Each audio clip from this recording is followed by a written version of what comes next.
முன்னே எனக்கு நிறைவான மகிழ்ச்சி உண்டு. அருகில் எப்போதும் நித்திய பேரின்பம் உண்டு. நிறைவான மகிழ்ச்சி நீரே, நித்திய பேரின்பமே.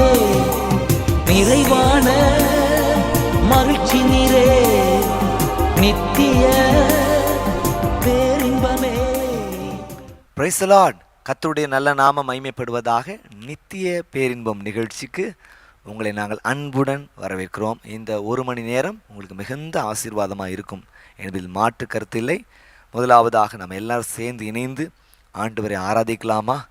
நீ பரிசுத்த ஆவியானவரை குறித்து நம்ம பாட இருக்கிறோம். ஆண்டவர் நம்முடைய பலன். எத்தனை பேர் சொல்கிறீங்க? என் பலனாகிய கர்த்தாவே உம்மில் நான் அன்பு கூறுவேன், என் பலனே என்று சொல்லி சங்கீதக்காரன் சொல்லுகிறார். எவ்வளோ ஒரு பாக்கியம்! இந்த பலனாகிய கர்த்தரை மகிமைப்படுத்துவோமா? கரங்களை தட்டுவோமா? நல்ல சிரித்த முகத்தோடு. நீரன் பலனும் என் கேடகமாம், உம்மைத்தான் நம்பியிருந்தேன். நீரன் பலனும் என் கேடகமாம், உம்மைத்தான் நம்பியிருந்தேன். சகாயம் பெற்றேன், உதவி பெற்றேன், பாடி உம்மை துதிப்பேன். சகாயம் பெற்றேன், உதவி பெற்றேன், பாடி உம்மை துதிப்பேன். உம்மை போற்றுவேன், உம்மை உயர்த்துவேன், உம்மை பாடுவேன், உம்மை ஆராதிப்பேன். உம்மை போற்றுவேன், உம்மை உயர்த்துவேன், உம்மை பாடுவேன், உம்மை ஆராதிப்பேன். துதிகான மகிமைக்கு பாத்திரர் இயேசு ராஜா நீரே. எங்கள் துதிகான மகிமைக்கு பாத்திரர் இயேசு ராஜா நீரே. சகாயம் பெற்றேன், சகாயம் பெற்றேன், உதவி பெற்றேன், பாடி உம்மை துதிப்பேன். சேர்ந்து சொல்வோம். சகாயம் பெற்றேன், உதவி பெற்றேன், பாடி உம்மை துதிப்பேன். உம்மை போற்றுவேன், உம்மை உயர்த்துவேன், உம்மை பாடுவேன், உம்மை ஆராதிப்பேன். உம்மை போற்றுவேன், உம்மை உயர்த்துவேன், உம்மை பாடுவேன், உம்மை ஆராதிப்பேன். துதிகான மகிமைக்கு பாத்திரர் இயேசு ராஜா நீரே. எங்கள் துதிகான மகிமைக்கு பாத்திரர் இயேசு ராஜா நீரே. என் விண்ணப்பத்தின் சத்தத்தை கேட்டவரே, நன்றி நன்றி ஐயா. என் விண்ணப்பத்தின் சத்தத்தை கேட்டவரே, நன்றி நன்றி ஐயா. விடுவித்து என்னை மீட்டவரே, நன்றி நன்றி ஐயா. விடுவித்து என்னை மீட்டவரே, நன்றி நன்றி ஐயா. சகாயம் பெற்றேன், உதவி பெற்றேன், பாடி உம்மை துதிப்பேன். சகாயம் பெற்றேன், உதவி பெற்றேன், பாடி உம்மை துதிப்பேன். உம்மை போற்றுவேன், உம்மை போற்றுவேன், உம்மை உயர்த்துவேன், உம்மை ஆராதிப்பேன். உம்மை போற்றுவேன், உம்மை உயர்த்துவேன், உம்மை பாடுவேன், உம்மை ஆராதிப்பேன். துதிகான மகிமைக்கு பாத்திரர் இயேசு ராஜா நீரே. எங்கள் துதிகான மகிமைக்கு பாத்திரர் இயேசு ராஜா நீரே. என்னை ரட்சித்து ஆசீர்வதித்தவரே, நன்றி நன்றி ஐயா. என்னை ரட்சித்து ஆசீர்வதித்தவரே, நன்றி நன்றி ஐயா. போஷித்து என்னை உயர்த்தினீரே, நன்றி நன்றி ஐயா. வார்த்தையால் போஷித்து என்னை உயர்த்தினீரே, நன்றி நன்றி ஐயா. சகாயம் பெற்றேன், உதவி பெற்றேன், பாடி உம்மை துதிப்பேன். சகாயம் பெற்றேன், உதவி பெற்றேன், பாடி உம்மை துதிப்பேன், உம்மை போற்றுவேன், போற்றுவேன், உம்மை உயர்த்துவேன், உம்மை பாடுவேன், உம்மை ஆராதிப்பேன், உம்மை போற்றுவேன், உம்மை உயர்த்துவேன், உம்மை பாடுவேன், உம்மை ஆராதிப்பேன். துதிகான மகிமைக்கு பாத்திர இயேசு ராஜா நீரே, எங்கள் துதிகான மகிமைக்கு பாத்திர இயேசு ராஜா நீ. சகாயம் பெற்றேன், உதவி பெற்றேன், பாடி உம்மை துதிப்பேன். சொல்லுமா ஐயா, பாடி உம்மை போற்றுவேன், உம்மை போற்றுவேன், உம்மை உயர்த்துவேன், உம்மை ஆராதிப்பேன், உம்மை போற்றுவேன், உம்மை பாடுவேன். துதிகான மகிமைக்கு பாத்திர இயேசு ராஜா நீரே, எங்கள் துதிகான மகிமைக்கு பாத்திர இயேசு ராஜா. எங்கள் துதிகான மகிமைக்கு பாத்திர இயேசு ராஜா நீ. எங்கள் துதிகான மகிமைக்கு பாத்திர இயேசு ராஜா நீரே.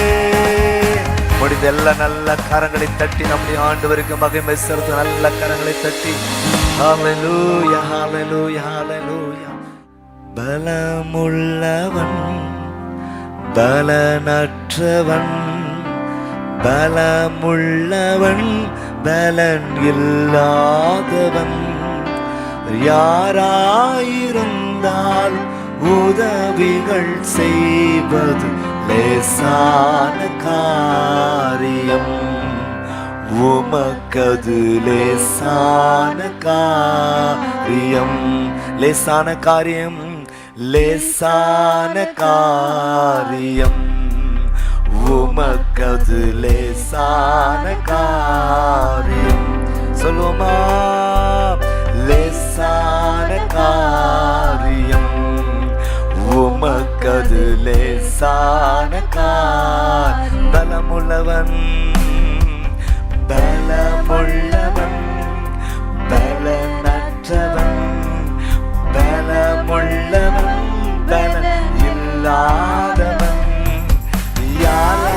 யாராயிருந்தால் உதவிகள் செய்வது லேசான காரியம், உமக்கது லேசான காரியம். பலமுள்ளவன் பலமுள்ளவன் பலனற்றவன், பலமுள்ளவன் பலன் இல்லாதவன், ஓ யாராயிருந்தால் உதவிகள் செய்வது லேசான காரியம், உமக்கது லேசான காரியம். மண்ணை பிசைந்து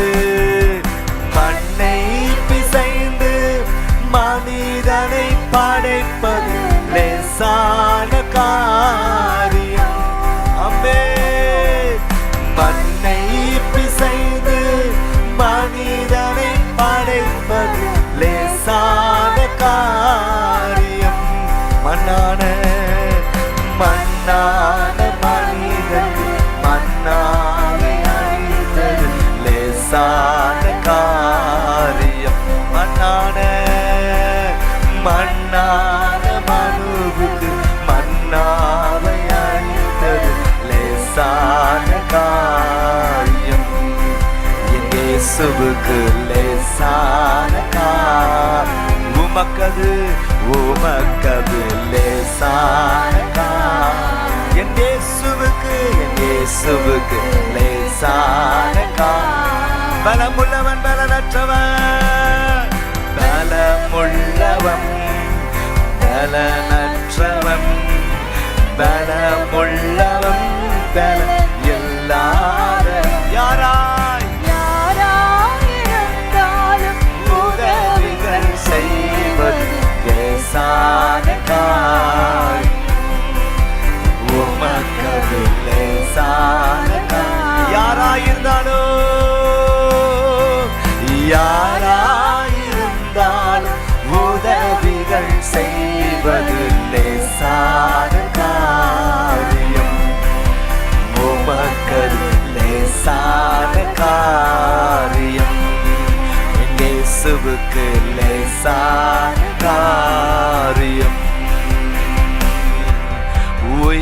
உயிரற்ற சடலத்தை உயிர் பெற செய்வது லேசான காரியம்.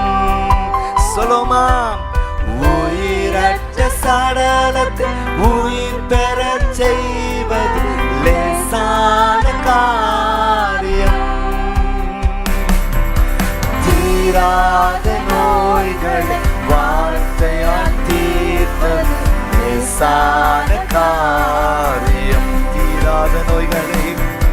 தீராத நோய்களை வார்த்தையால் தீர்ப்பது லேசான காரியம். உமக்கது லேசான காரியம். என் இயேசுவுக்கு லேசான காரியம். பலமுள்ளவன் பலனற்றவன் பலமுள்ளவன்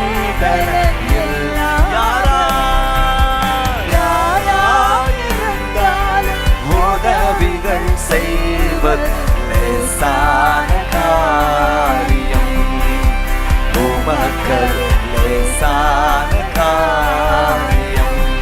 என் இயேசுவுக்கு லேசான காரியம். உமக்கது லேசான காரியம். என் இயேசுவுக்கு லேசான காரியம். உமக்கது லேசான காரியம். ஓ பலமுள்ளவன் பலனற்றவன் பலமுள்ளவன் பல இல்லாதவன் யாராயிருந்தாலும் உதவிகள் செய்வது லேசான காரியம். உமக்கது லேசான காரியம். என் இயேசுவுக்கு லேசான காரியம். கூட சொல்லுவோமா, யாராயிருந்தாலும் உதவிகள் செய்வது லேசான காரியம். உமக்கது லேசான காரியம். என் இயேசுவுக்கு லேசான காரியம். யாராயிருந்தாலும் உதவிகள் செய்வது லேசான காரியம். உமக்கது லேசான காரியம். என் இயேசுவுக்கு லேசான காரியம். உமக்கது லேசான காரியம். உமக்கது லேசான காரியம். ஆம் தேவ ஜனங்களே, கர்த்தரே நம்முடைய வாழ்க்கையின் பலனாயிருக்கிறார். அவர் நம்முடைய வாழ்க்கையின் கீதமாயிருக்கிறார். சங்கீதம் 27:1 நான் கர்த்தரே என் வாழ்வின் பலனானார், நான் யாருக்கு அஞ்சுவேன் சொல்லி அவர் சொல்கிறதை குறித்து பார்க்கிறோம். எதை குறித்தும் பயப்படாதீங்க. நம்முடைய பலனாயிருக்கிற கர்த்தர் எல்லாவற்றையும் பார்த்து கொள்வார். என்னை பலப்படுத்துகிற கிறிஸ்துவினால் எல்லாவற்றையும் செய்ய எனக்கு பலன் உண்டு. தொடர்ந்து நாம் எல்லாரும் சேர்ந்து இணைந்து நித்திய பெரும் கிறிஸ்டியன் மேட்ரிமோனி ஊழியத்தை குறித்ததான ஒரு அறிவிப்பை கவனிக்கலாமா?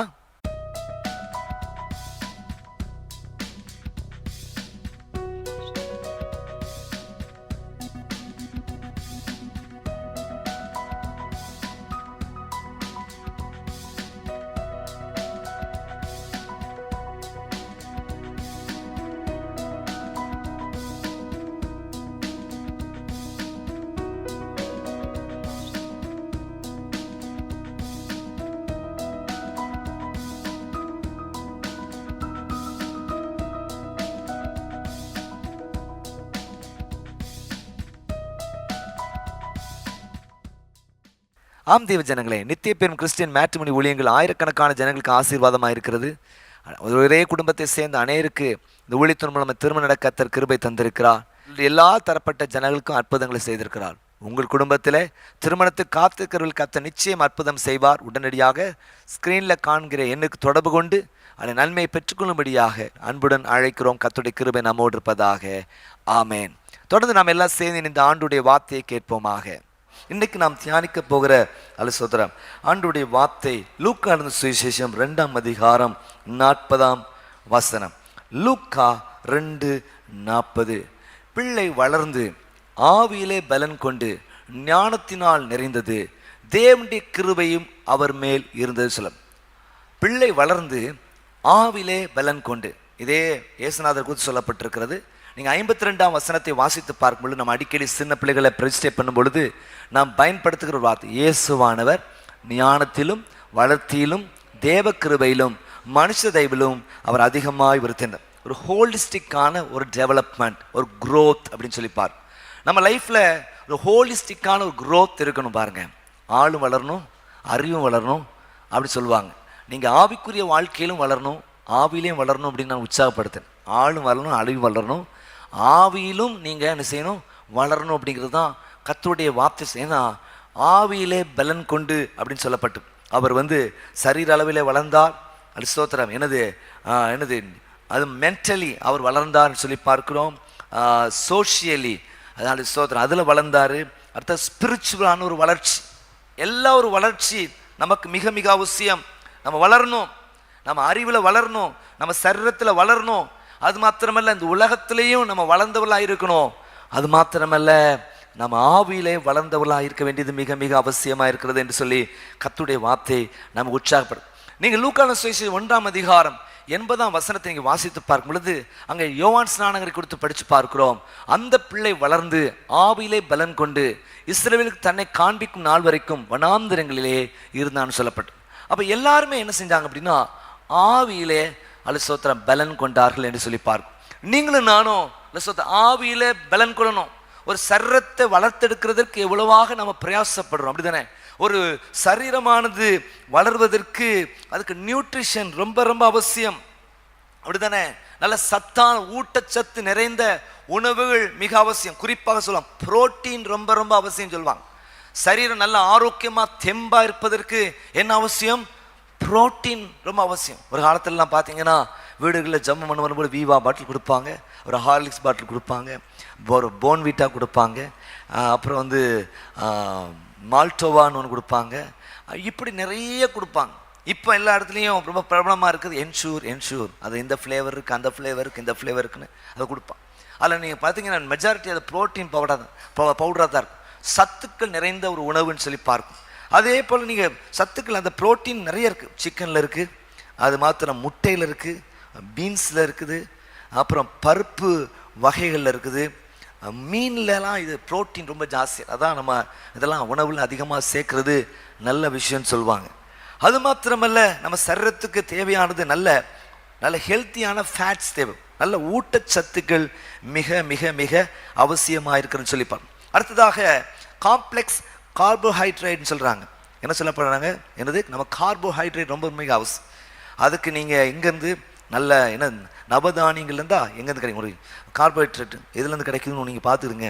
அதுலேருந்துலாம் நீங்கள் பயன்படுத்துக்க ரொம்ப நல்ல விஷயம்.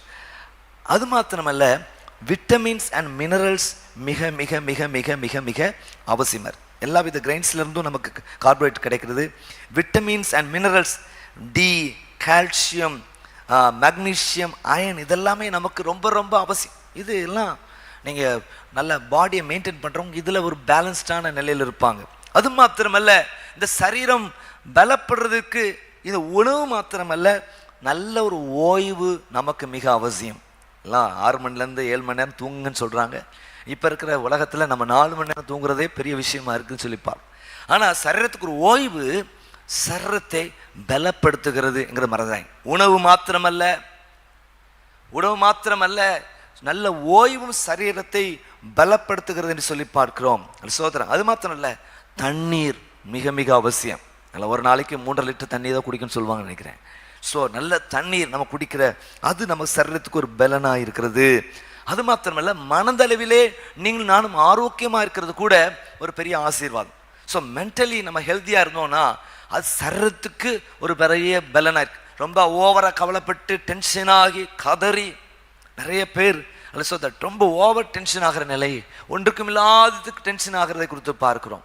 சோதரன் கடைசியில் என்ன காரியத்துக்கு டென்ஷன் ஆகலாம் அதே தான் செய்ய வேண்டிய சூழ்நிலை இருக்கிறதை குறித்து பாருங்க. அப்போ ஒன்றை குறித்து கவலைப்படாமல் உங்கள் விண்ணப்பங்களை ஸ்தோத்திரத்தோடு கூடிய ஜெபத்தினால் வேண்டுதலினாலும் தேவனுக்கு தெரியப்படுத்துங்கள்.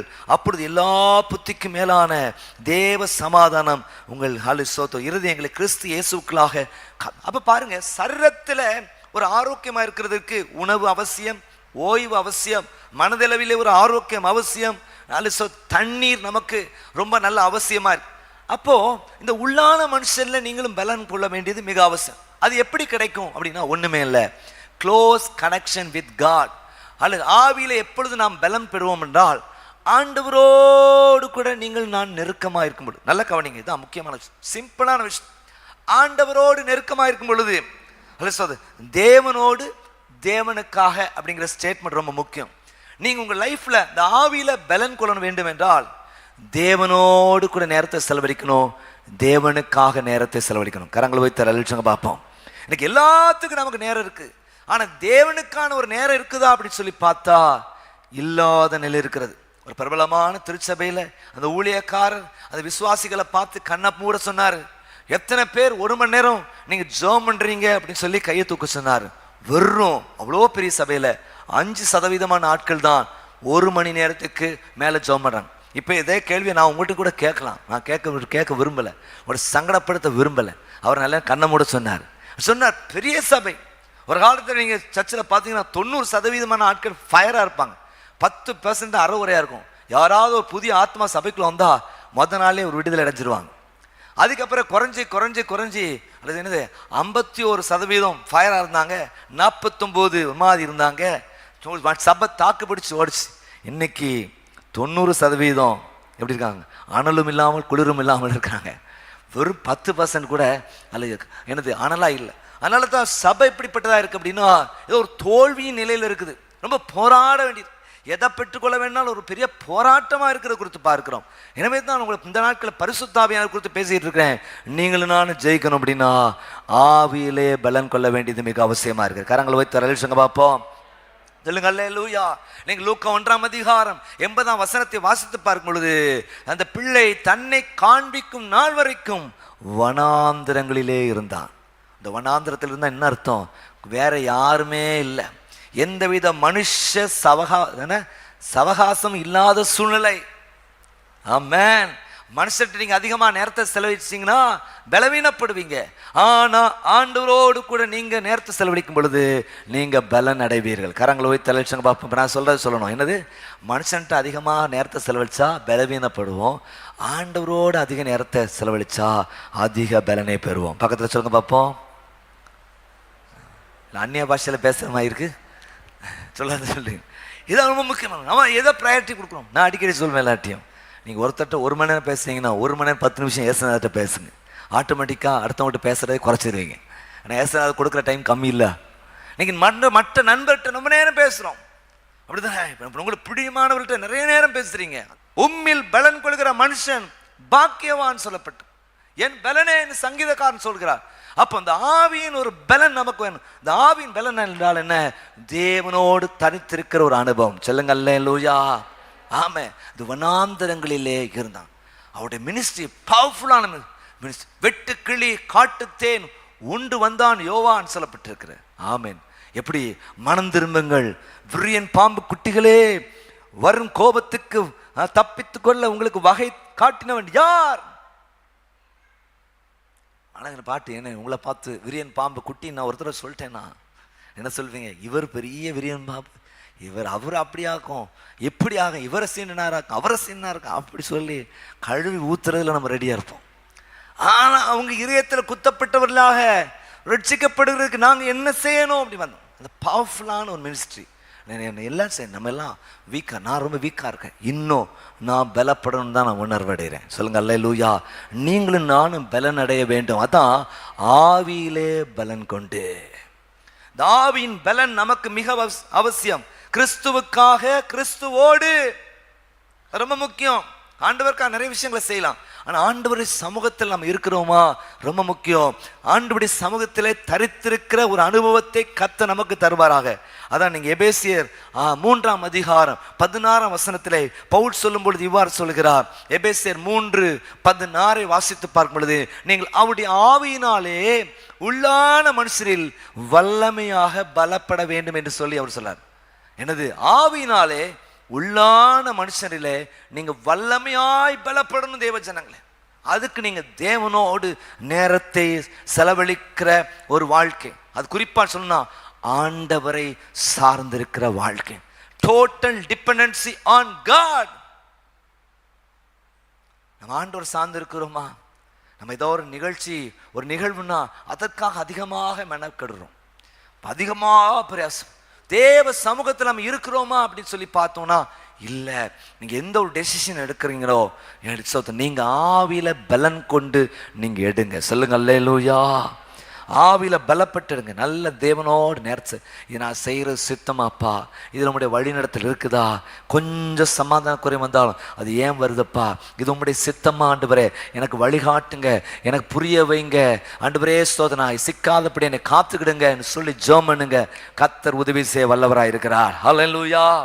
சொல்லுங்க அல்லேலூயா. சொல்றப்பறம் மாப்பிள்ளை வந்து நல்லா ஜெபிக்கிற ஆளா இருக்கலாம், வேத்த வாசிக்கிற ஆளா இருக்கலாம், ஊழியம் செய்யற ஆளா இருக்கலாம், சோதர திறமைகள் தாழ்ந்து உள்ளவர்களா இருக்கலாம். ஆனா அது உங்களுக்கு ஃபிட்டான ஆளா அப்படிங்கிறத நீங்க எப்ப கண்டுபிடிக்க முடியும் அப்படின்னா நீங்க ஆவியிலே பலன் கொள்ளும் பொழுதுதான். நான் தாராளமாக சொல்வேன், நிறைய தோல்விகளை பார்த்துருக்கேன்.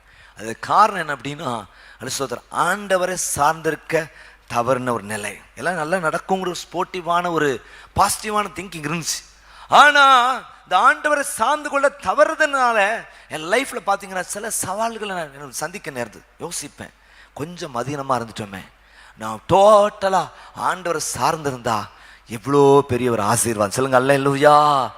அலசு ஆகார் கூட வனாந்தரத்தில் பாருங்க, பிள்ளை சாகிறதுல நான் பார்க்கறது இல்லை அப்படின்னு சொல்லி பயங்கர வேதனையோடு இருக்கிறது கொடுத்துப்பார். வீட்டில் விரட்டப்பட்ட சூழ்நிலை அல்லது குழந்தையோடு வர்ற நேரத்தில் கர்த்தர் வனாந்தரத்திலே நீரூற்றை புறப்பட பண்ணினார். சொன்னாங்க, நீர் என்னை காண்கிற தேவன். சொல்லுங்க அல்லேலூயா. யார் பார்க்குறாங்களோ பார்க்கலையோ கர்த்தர் உங்களை பார்த்து கொண்டிருக்கிறார். அவரை சார்ந்து கொள்ளுங்க. அது ஒரு பெரிய ஆசீர்வாதம் தேவ ஜனங்களே.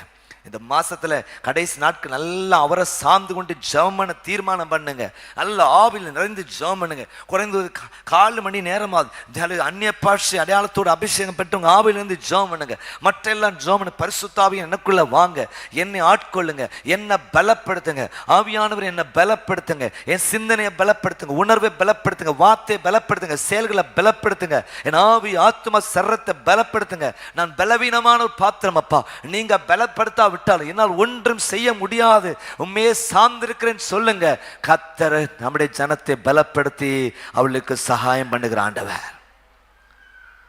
பலன் ஆவியிலே பலன் கொண்டு, பக்கத்தில் சொல்லுங்க, ஆவியிலே பலன் கொண்டு. ஆமென். பிள்ளை வளர்ந்து ஆவியிலே பலன் கொண்டு.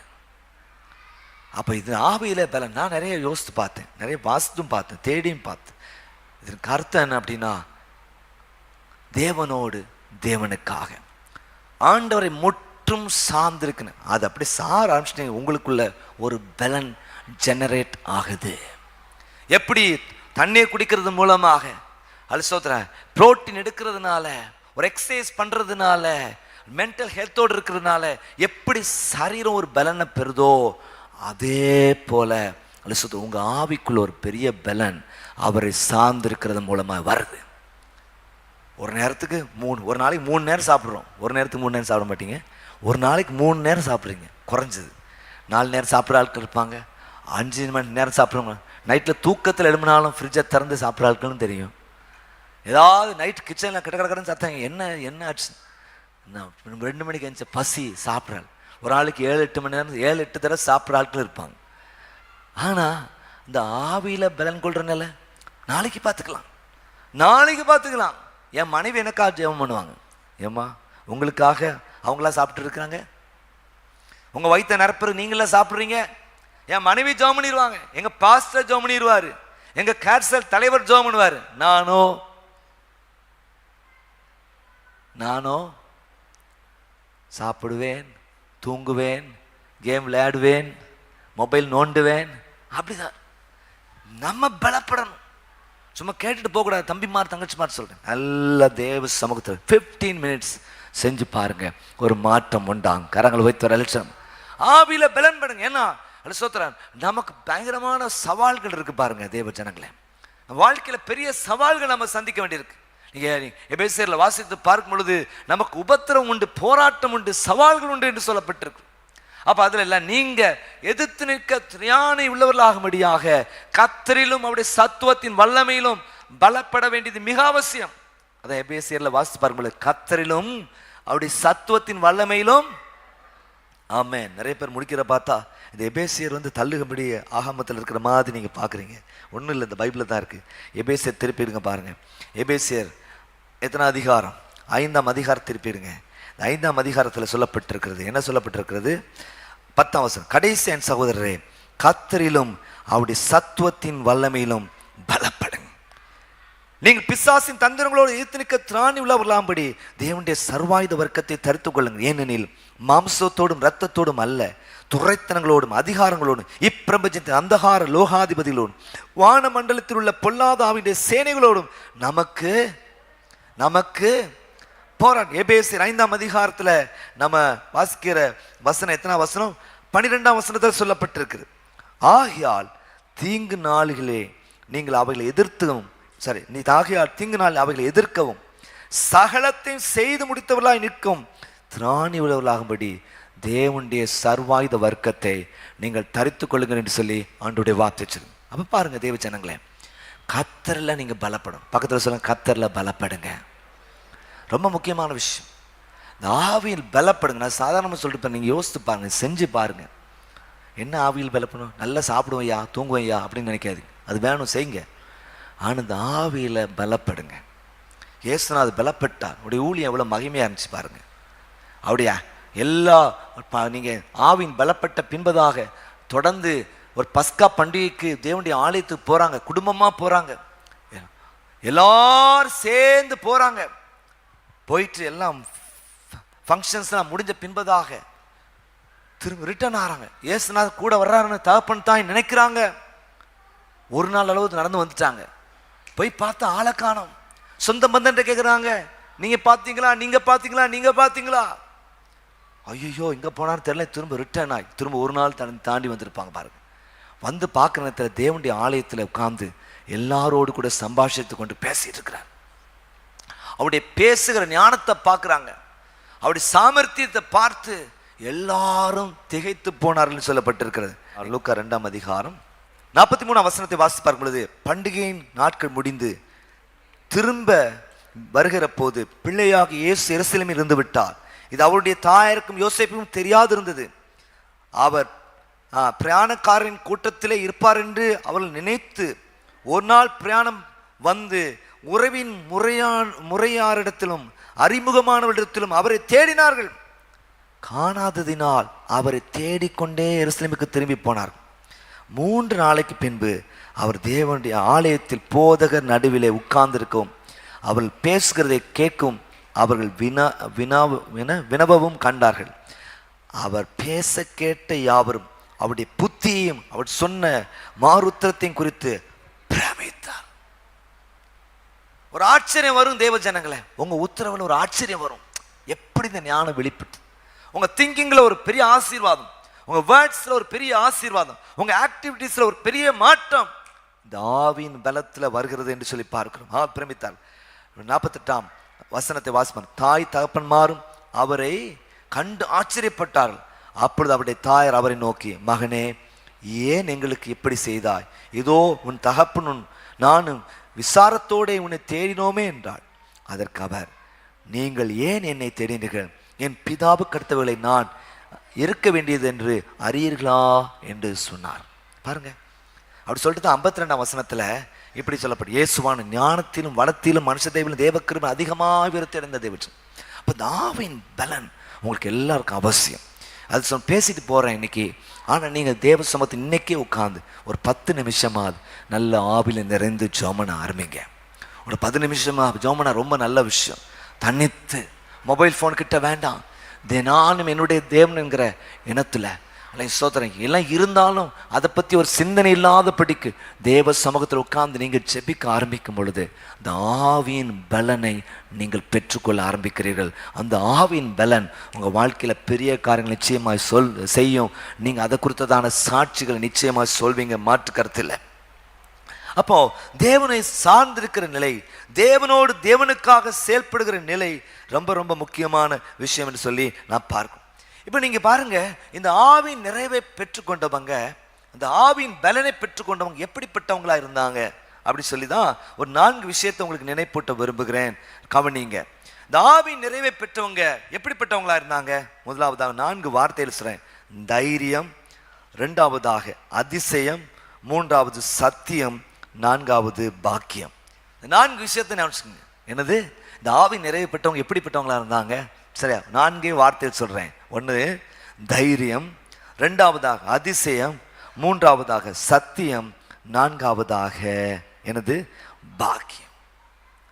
முதலாவதாக இந்த ஆவியில பலன் பெற்றவங்க எப்படி இருந்தாங்க? தைரியசாலிகளா இருந்தாங்க. நீங்க அப்போஸ்தலர் 4ஆம் அதிகாரம் 8ஆம் வசனத்தை நீங்க வாசித்து பார்க்கணும். பேதுருவை யோவானை குறித்து சொல்லப்பட்டிருக்குது. அப்பொழுது பேதுரு பரிசுத்தாவிலே நிறைந்து அவர்களை நோக்கி, ஜனத்தின் அதிகாரிகளே, இஸ்ரவேலின் மூப்பர்களே. ஒரு நடக்க முடியாத ஒருத்தரை நடக்க வைக்கிறாங்க, அதான் பெரிய டிஸ்பியூட்டா மாறுது. அப்படிப்பட்ட நேரத்துல பாருங்க, அவர் பரிசுத்தாவிலே நிறைந்து அங்க இருக்கிற பெரிய பெரிய ஆட்களுக்கு முன்பதாக பேச ஆரம்பிக்கிறாங்க.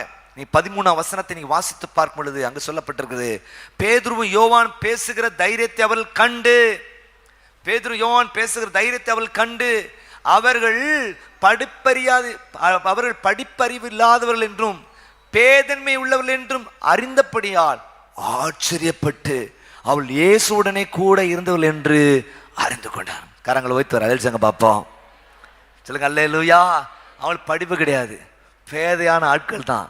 ஆனா இந்த ஆவியின் பலத்தை பெற்றபடியினாலே தைரியமா பேசினாங்க. கரங்களை வைத்து வர அழிச்சங்க பார்ப்போம்.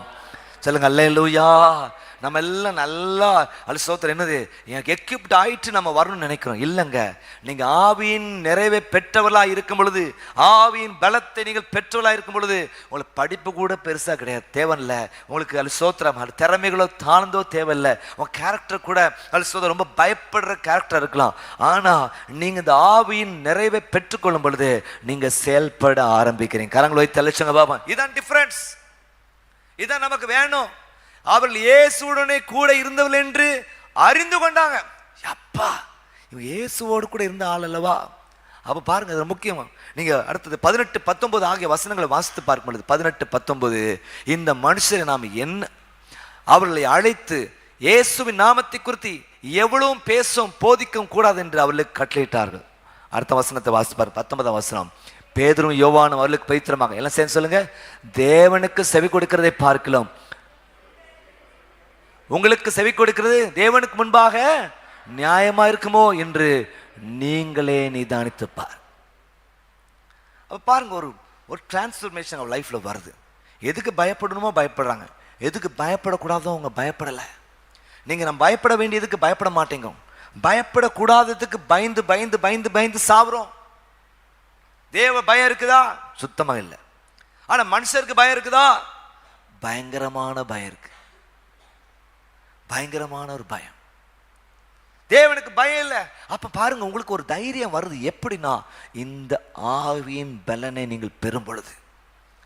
இன்னைக்கு அப்ப நீங்க யோசித்து பாருங்க, உங்களே நீங்களே தற்பரிசோதனை செய்து பாருங்க. நான் எப்படி இருக்கேன்? தைரியமான ஆளா இருக்கேன். தைரியமான ஆள் தானே, வந்து பாரு அப்படின்னு உலகத்தில் சொல்லுவோம். சும்மா சொல்ற லெவலில் இருக்க தைரியசாலிகளா இருக்கிறீங்களா? யோசித்து பாருங்க. இன்னைக்கு கத்தை நம்ம பலப்படுத்தட்டும். ஆவியின் பலன் சாதாரண சொல்ல ரொம்ப இம்பார்ட்டன்ஸ். இந்த ஒரு வார்த்தை, ஆவியிலே பலன் கொண்டு, ஆவியிலே பலன் கொண்டு. யாரா இருக்கலாம், சாதாரணமாக இந்த விஷயத்தை நினைக்காதீங்க, குறைவா மதிப்பிடாதீங்க. யோவான் ஸ்நானகன், இயேசுநாதர், அப்போஸ்தலர்லாம் பெற்று பயன்பட்டாங்க. இந்த குவாலிஃபிகேஷன் உங்கள் லைஃப்பில் வேணுங்க. இந்த குவாலிஃபிகேஷன் வேணும். நம்ம நல்லா படிக்கலாம், நல்லது படிங்க, நல்ல திறமைகளை வளர்த்து கொள்ளலாம், நல்லது. தாழ்ந்துகளை வளர்த்து கொள்ளலாம், நல்லது.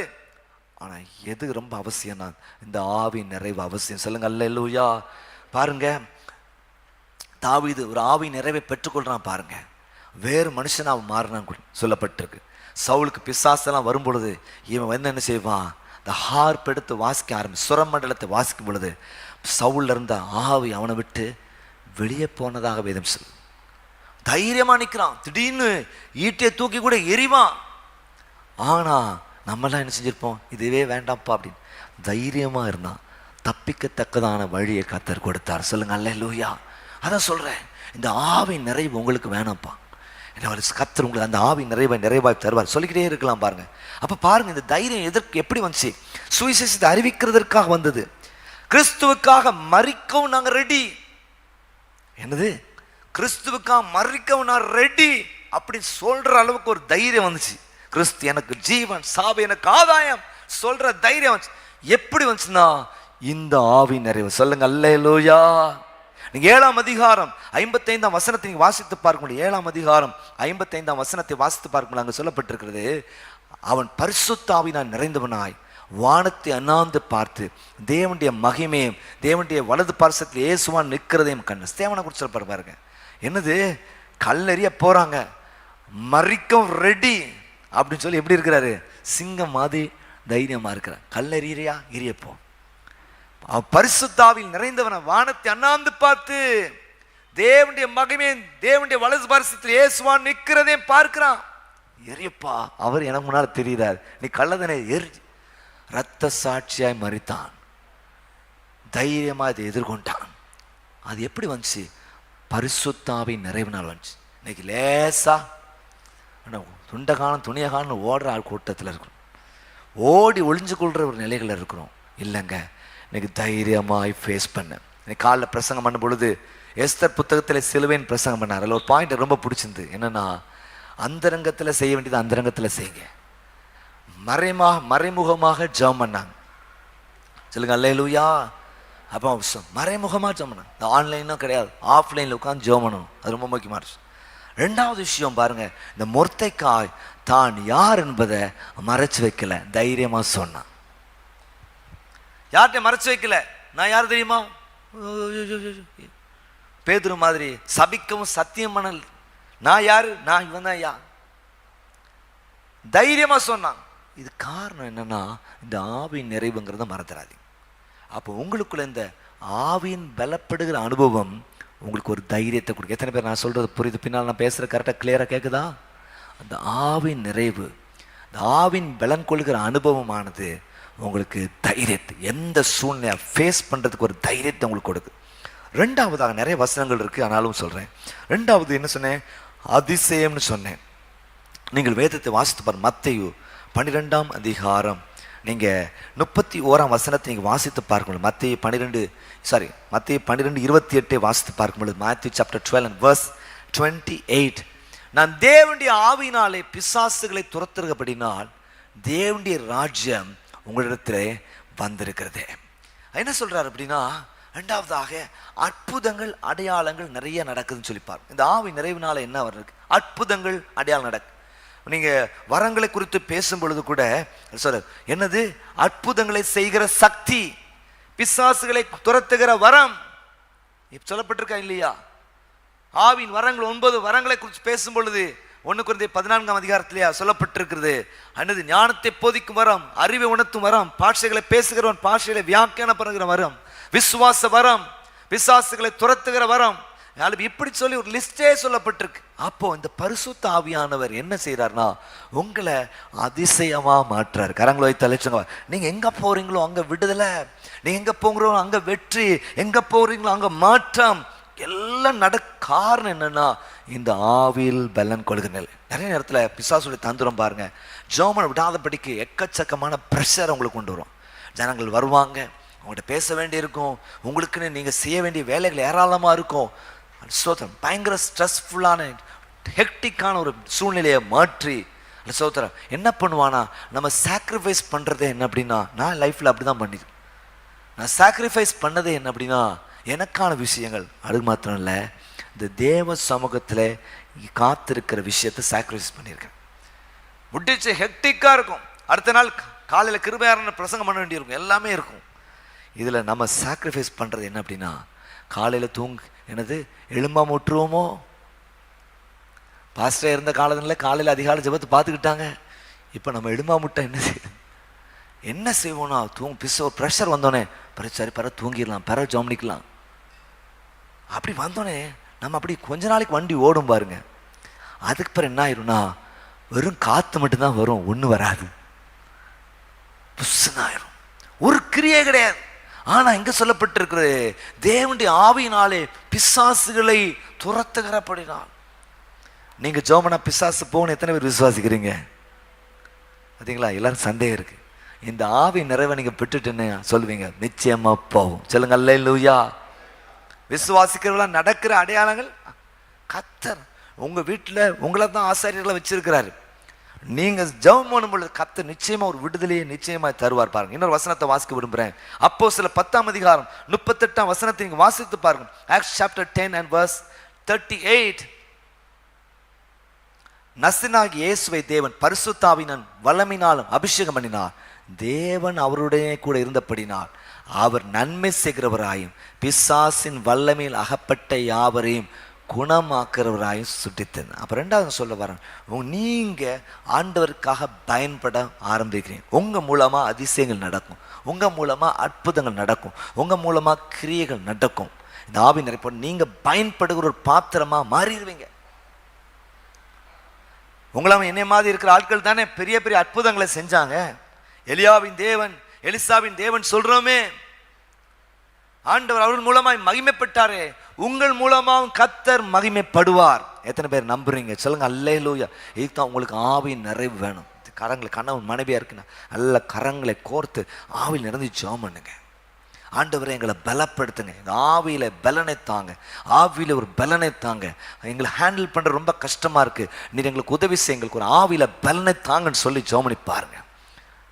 நிச்சயமா மாற்றத்தை காண்பீர்கள், விடுதலை வெற்றியை காண்பீர்கள். அதுல எந்த வித சந்தேகம். மூன்றாவதாக நான் வேகமா உங்களுக்கு போறேன் பாருங்க.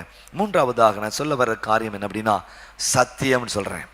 அடுத்தது மூணாவது பாருங்க, இந்த பரிசுத்த ஆவியானவர் சத்திய பாதையில் நம்ம நடத்துகிறார் பாருங்க.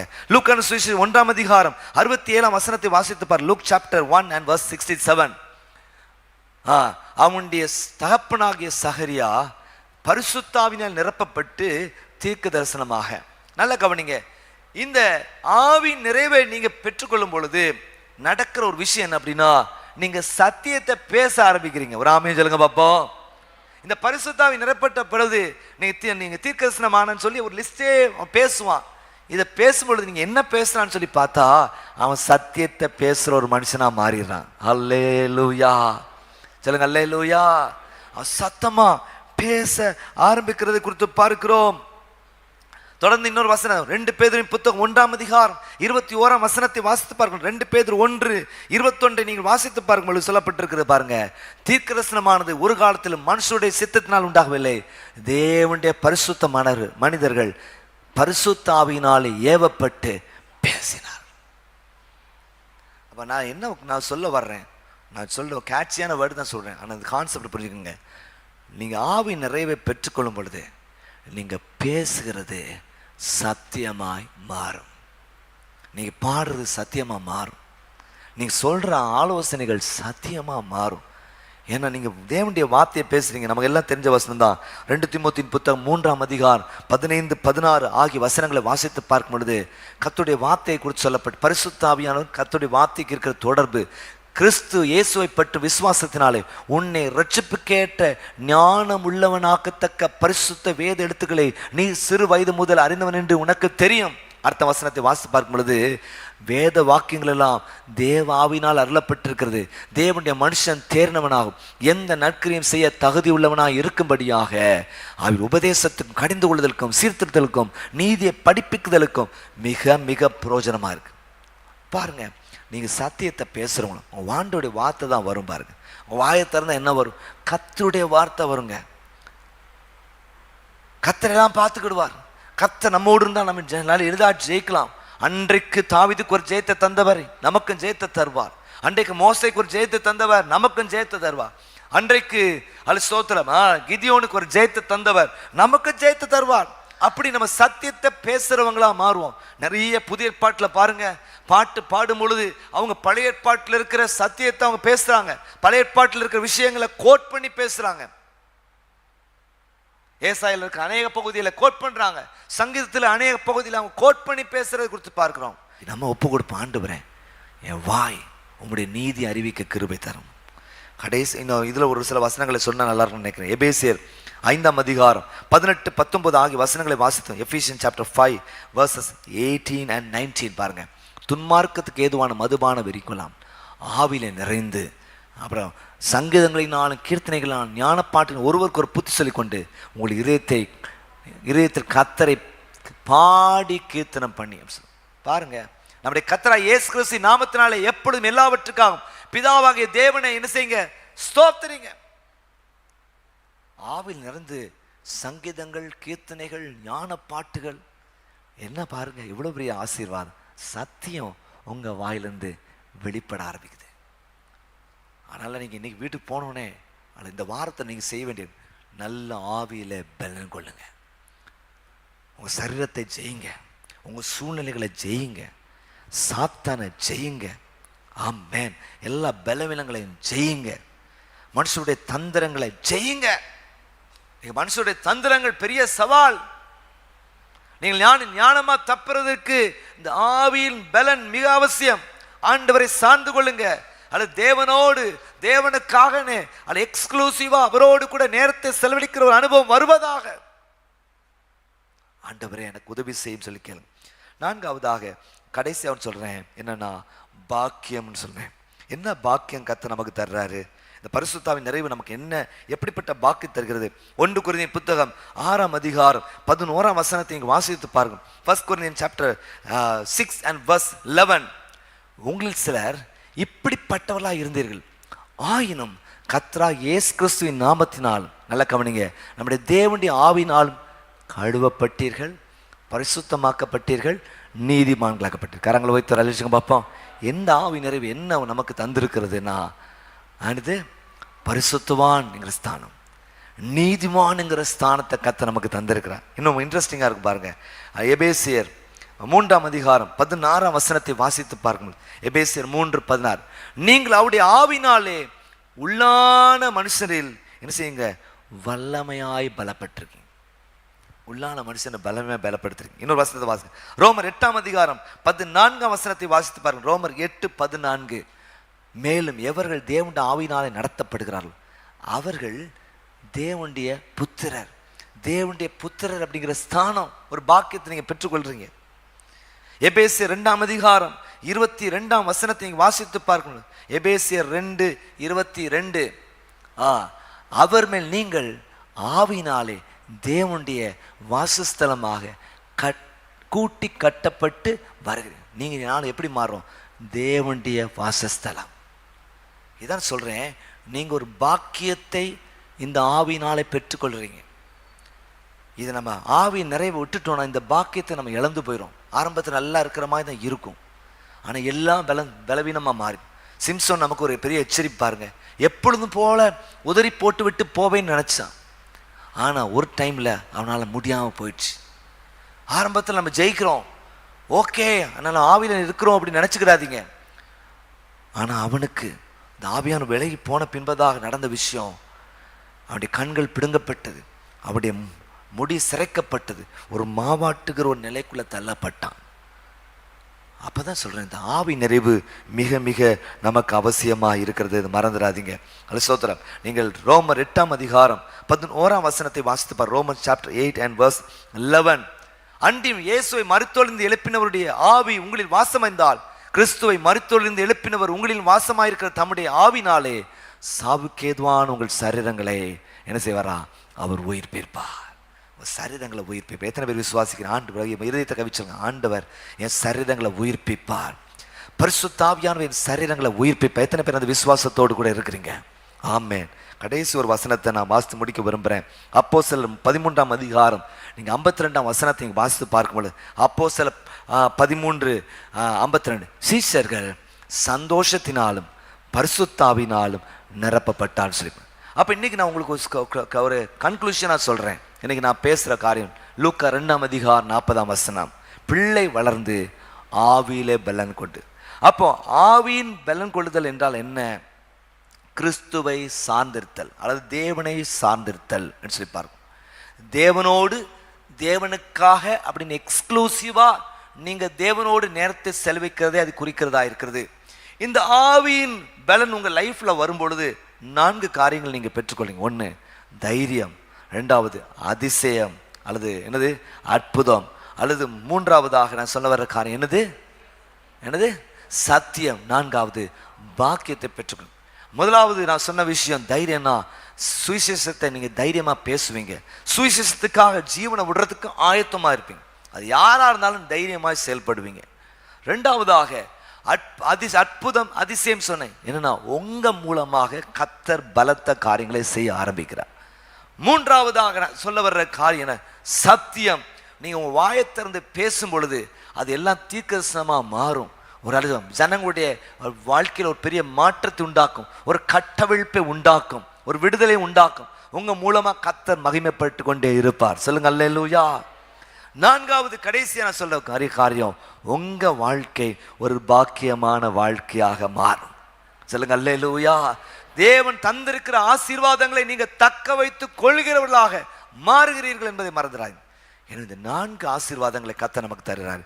இருக்கிற இடத்துல அப்படி எல்லாம் எழுமி நிற்போமாக, கண்களை மூடி ஆண்டு நோக்கி பார்த்து நம்ம ஜெபம் பண்ணுமா. ஆண்டவர் இன்னைக்கு எங்களோடு கூட பேசின தயவுக்கான சிம்பிளான தாட் தான். நீங்க ஆனா செஞ்சு பார்க்க வேண்டியது. ஒரு காதில் வாங்கிட்டு அடுத்த காதில் விட்டுறாதீங்க. ஆவியிலே பலன் கொண்டு பிள்ளை வளர்ந்து ஆவியிலே பலன் கொண்டு. ஆவியின் பலன் வனாந்தரமா இருக்கிற நேரத்தில் வரும். எக்ஸ்க்ளூசிவா தேவனோடு நேரத்தை செலவழிங்க. எனக்கு தெரிஞ்ச ஊழியக்காரங்க இருக்கிறாங்க, எக்ஸ்க்ளூசிவாக தேவனோடு இருக்கிறதுக்கு ஓடுற பார்த்துருக்கேன். அது பெரிய பாக்கியம் பாருங்க. சில சுவிசேஷர்களுக்கு நல்ல வாய்ப்பு இருக்கும் தேவனோடு தனித்து இருக்கிறது. இப்போ பாஸ்டர்ஸ்க்கு நிறைய வாய்ப்புகள் ஒரு காலத்தில் இருந்த வாய்ப்புகள் இல்லாமல் இருக்கும். ஏன்னா ஜனங்களோடு இருக்கிறது, பல பொறுப்புகள் இருக்கிறதுனால. நீங்களும் நானும் ஒரு விஷயத்தை தினந்தோறும் ஒரு வனாந்தர சூழ்நிலை நம்ம வாழ்க்கையில் இருக்கணும். வேற யாருமே கிடையாது, என் தேவனும் நானும். ஆண்டவரை சார்ந்துருங்க, தேவனுக்காக தேவனோடு அப்படின்னு இருங்க. அப்படி இருக்கும் பொழுது உங்கள் லைஃப்பில் ஒரு பெரிய ஆசீர்வாதம் வருது பாருங்க.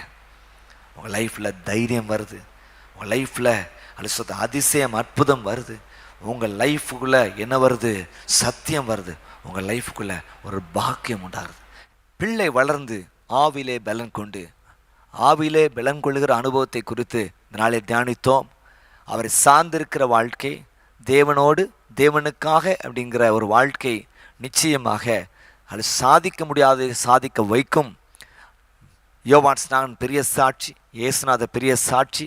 அதே போல் நீங்களும் நானும் பலத்த சாட்சியாக மாற ஆண்டவர் உதவி செய்வாராக.